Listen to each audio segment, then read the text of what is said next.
G'day guys! G'day guys, Aussie FIFA HD and welcome back to episode number 57 on the road to glory / GOAT to glory on my channel. Today we have a very special episode. I have gone and purchased myself a new icon for the RTG account. I cannot wait to show you which one, and as you've seen up in front of your screen, we are about to complete the Larson Icon Prime SBC, and he's going to go straight into the Weekend League squad, and you're guys going to see what the squad looks like by the end of this episode. I cannot wait, lads, and I'm very happy with the way the squad turned out. We've got so many icons in it now. Now obviously, if you would have watched maybe a couple of episodes ago, you would know that I sold Hullet to then invest in Prime icons to then put them into the Prime Hullet icon when he comes out. So Larson won't be in the team forever. Although I do like him, or although, as I'm going to explain in this episode, Larson is very, very good. He's such a good card. I love him so much. But although he's that good, I will be submitting him because that was the plan, was to sell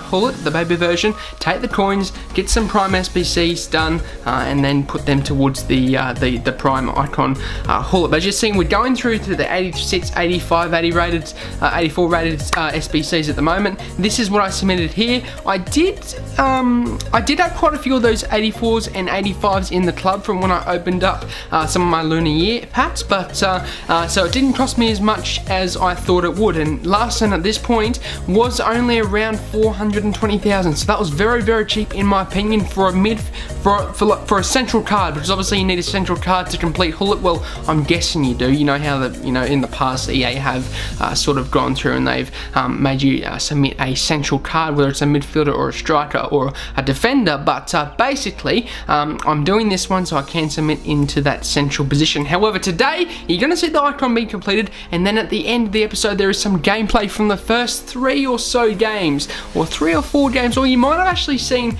no, what I did was I did the first 5 games but only showed you 3 games because I ended up finishing my first 5 at 3-2. Now, you know, 3-2 for me is just dreadful. I could not believe my eyes when I saw I was 3 wins and 2 losses. Like, seriously, that never happens to me, although I can't be too hard on myself just because I haven't really been back, you know, and I haven't been playing Foot Champions much, so I am a little bit rusty. So if you can bear with me with the next 1 or 2 weeks, hopefully we can get up into our Elite 1 and, you know, into our winning ways where we get up to close to top 100. Now, we've dropped top 100 twice, however, we've fallen out of it twice. So basically, you know, we've got 38 before, we've got 38 twice, in fact, and we've dropped out of the top 100 in the dying minutes, which is very disappointing. How skill points defines the factor that we don't get top 100, and we haven't yet got it on the RTG yet. However, lads, this weekend could be the week, next weekend could be the week, we don't know. So hopefully, hope to God, we can indeed get top 100. Maybe this week, maybe it's the week, maybe this is the vibe that I'm getting here. Maybe I could get top 100 next week. However, while you're watching through this SBC being completed and the packs that you do get from it, I didn't get much from the packs, which is a little bit disappointing, but I'm going to answer some questions and comments from you guys from previous episodes. Thank you ever so much for the support on this one. Could we smash 15 likes? That would be absolutely amazing, and be sure to chuck your comments down below and ask your questions, and I'll be sure to answer them in the next episode. But Yannick Ness says, what do you prefer, the 4-2-3-1 wide instead of the 4-2-3-1 narrow formation? Yeah, I do prefer the wide formation because basically, you know, it's a little bit more narrow. Obviously, it is the 4-2-3-1 narrow, but it is narrow because you've got the 2 cams instead of the 2 right mids and left mids. So that is a defining factor to why I do it. And the reason why is because you can switch to play, and when you've got players out wide, they're always available to pass it to. If you're caught up in the middle and you're getting very congested in the middle, you can't lose possession because you always got that over the top through ball or over the top chip ball or that driven pass into the left mid or the right wing, right mid, because they're always available, and that's what I really like. And when I've got myself Henri out in the left and Inform Zaha out in the right, can I complain? No, I cannot, because those two do wonders in those right mid and left mid positions. So that's the reason why I like the wide formation, my friend, and yeah, it definitely does suit my gameplay. Oscar Mata says, do you like Bergkamp? Of course, my friend. Obviously, this is a GOAT to glory. Our GOAT is Hullet. He is sold at the moment, but he hasn't quite left. His vibe hasn't left the club. His vibe hasn't left the series because I'm only selling him to get the coins to do some Prime SBCs and then put those Prime SBCs into the Hullet. But do I like Bergkamp? I do. He's a GOAT. He is a GOAT. And if I knew how good he was, I would have done him as our GOAT. But Bergkamp, you guys would know. You know, we were getting Elite 1 consistently through a period of time there for at least a month, and then once I bought Bergkamp, once I bought him, we got 38 wins, and definitely does make a difference. He finishes off those chances. He's very clinical. His shooting, his touch, his dribbling is fantastic, and he can hold his own. So that's what I like about Bergkamp, and yeah, for sure, I do like that card. Hazard24 Football says, would you recommend selling my team to get Prime Rui Costa? My team value is 300,000 coins, and I've done half of Rui's SBC. Man, don't do him. Don't do him. He's just a waste of coins. I mean, you've already started half of it, so you can't really go back, but Rui Costa is a good investment. He's a good investment to put into another Prime SBC, because I've tried Rui Costa. He's decent, he's good, but as Nepenthes has said time and time again, I'm inclined to agree with him. He can't finish. He just cannot finish. You know, you put him in front of the goal, he's just dreadful. Absolutely dreadful. And you know, he can pass, he can dribble, he's got pace, he's got everything, he's got physical, but he can't finish a freaking goal. And that's the issue with Rui Costa that I did find sort of was his downfall. You know, his long shots are fantastic. He could bang them in from halfway, not halfway, but from outside the 18-yard with no issue.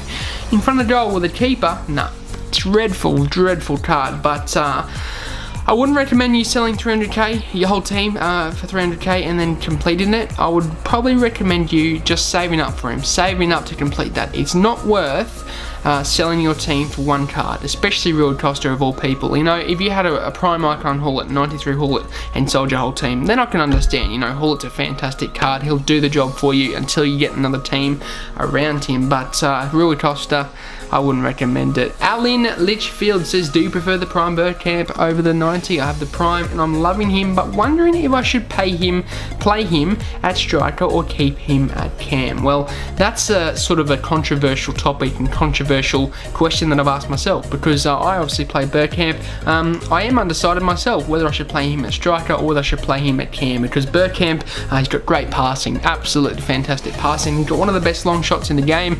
He's just fantastic at that, behind Team of the Year Harry Kane. I mean, that card's just disgusting as well. But I'm undecided too, my friend. You know, the runs that Bergkamp make at that striker position in the 4-2-3-1, I believe, is it 4-2-3-1? I believe is just fantastic. You can't beat it, because he just tries to, he just gets in behind, he makes those sideways runs to then have the ball put through to him with a right mid or left mid, depending on where you are on the pitch, and he's always there at the right place at the right time. But then again, do you want to use that, or do you want to use his touch, his dribbling, his passing, which is fantastic, and his long shots? And I think cam is the best position for him, although I do really like him at striker. And you know, you guys would know if you watch previous episodes, we played him at striker for a very long time at the start of this series, and he was fantastic. He scored me so many goals, and it was so sad to sell the 90 rated, but I knew that the 92 was coming out very shortly, and I had to do it, lads, had to do it. And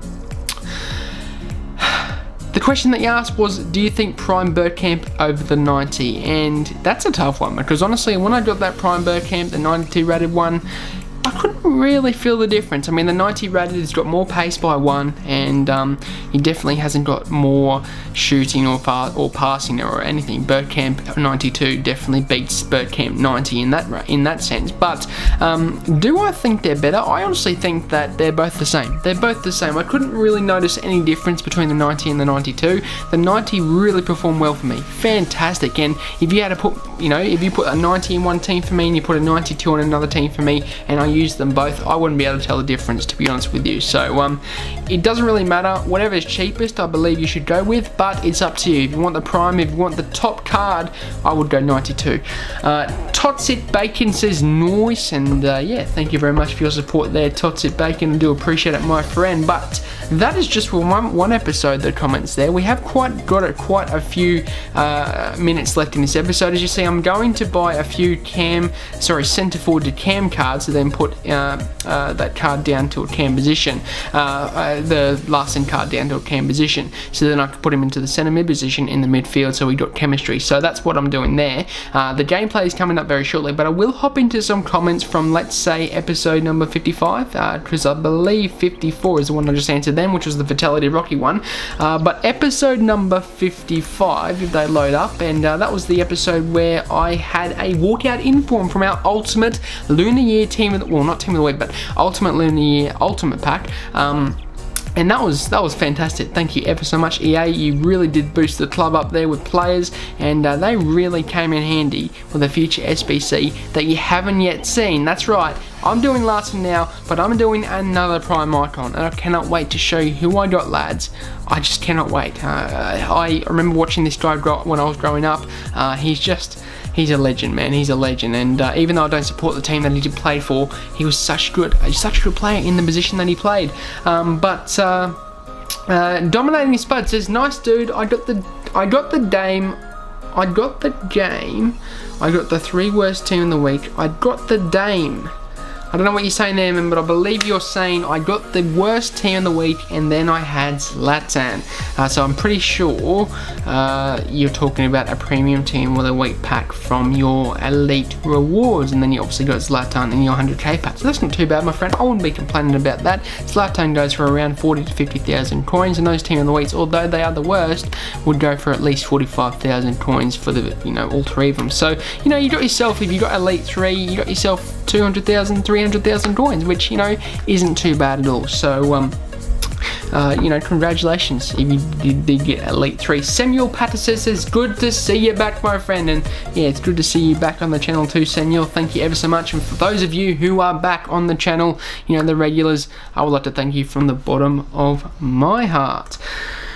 There were some comments from the comment that I placed on my video as well. Now, if you guys like to play Fortnite, I'm starting to play Fortnite. I'm starting to get addicted. For those of you who like Fortnite, I'm actually looking for people to play with me in the squad. So if you do like it, if you play, why not add me and I'll be able to play with you as a squad. But that was my comment that I placed on there, and there was a few replies from that. So Connor Stewart says, "Yeah, I'll play a bit later, and I'll add you. It's NVMe4. I shall do that, my friend." And yeah, definitely. I've been enjoying Fortnite, to be honest with you. There hasn't been a game that I've enjoyed like that for a while. FIFA is the ultimate one that I do play, but Hazard24 also says it would be sick to play with the Aussie, although I'm not very good. But it doesn't matter. It doesn't matter at all. I'm not very good at it myself at all. It's just a game. It's just a game. I don't care. I'm not playing competitive like I am FIFA. I mean, if you wanted to play doubles with me in FIFA, no, I'm sorry, I'm out. I'm out because I really want to play competitively. But Fortnite's a different story. So add me, and we'll be sure to catch up and play. All of you guys, add me. My gamer tag is obviously in the description down below.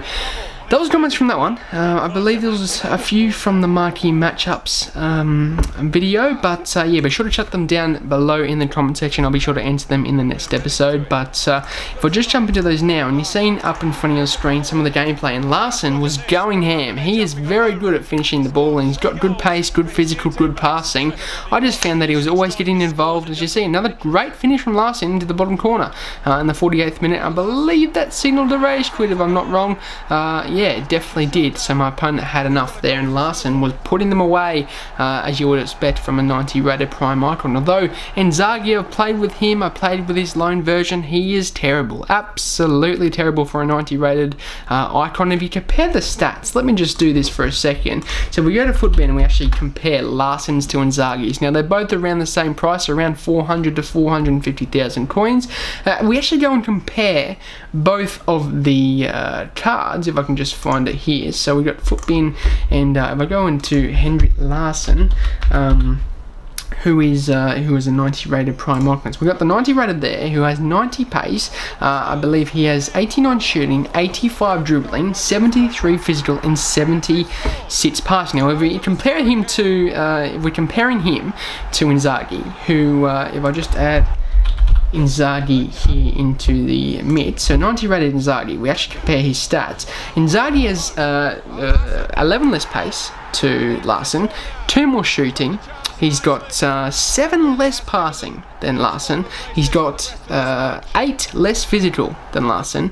I mean, defending is irrelevant, but Larson still has more defending than Inzaghi as well. And Larson has also 2+ dribbling. Now, if you look at the in-games, he just flogged him in nearly every stat, and it's just ridiculous how EA have done Inzaghi's stats. And if you actually look at Larson's price on the market, he's 1.2 million. But if you actually look at his SBC price, he's only 450,000 coins, which in my opinion is very cheap for a card. That what you get out of him, and I thoroughly enjoyed him this weekend. And you're just seeing he's just putting away the goals. Every time I'm looking onto this screen, he's doing that celebration because he scored a goal. And obviously it's 1-0 here. My opponent, wasn't the best, and we made it 2-0. Lovely passing play from the outside. I dragged the defence and then did a nice little, driven finesse into the bottom corner with one to watch Mbappe, who was our investment. You guys will know we saved up for him to invest for, and I'm hoping to God that he can score for PSG sometime soon so that we can cash out, because I paid $8.40 for him. He's still around the same price, but I believe if he is to score, he's going up to around 1.2, 1.3 million, which I will not complain about. But as you see, a lovely goal there as well. Mbappe, as I'm talking about him, the man of the moment, the man who is very good, very overpowered, scores a goal. And as you see here, I don't know where the hell my defence is. I pulled that defender out thinking that there was more back, but he does indeed score with that SBC Musa, who is such a fantastic card. I wish I had done him, but at the time he was worth 150,000 coins, which for an 82 or an 81 rated Musa, it's not worth it, lads. It's absolutely not worth it. But as you see, we dominated that player 3-1, and that made us have 5 wins. Now, you guys would know that I told you we were at 3-2 in the first 5 games. Just not good enough, lads. Just not good enough. And I hope to at least improve myself for this upcoming weekend league, because obviously I have completed the weekend league. You're going to see what ranking I got in tomorrow's episode, and hopefully I'll be able to show you some rewards tomorrow night as well. But lads, that will be it for me today. I hope you enjoyed this episode. Can we smash 20 likes? That would be absolutely amazing. Subscribe if you're new to the channel. And yeah, I hope to see you guys in the next episode. I'm out. Have a good day.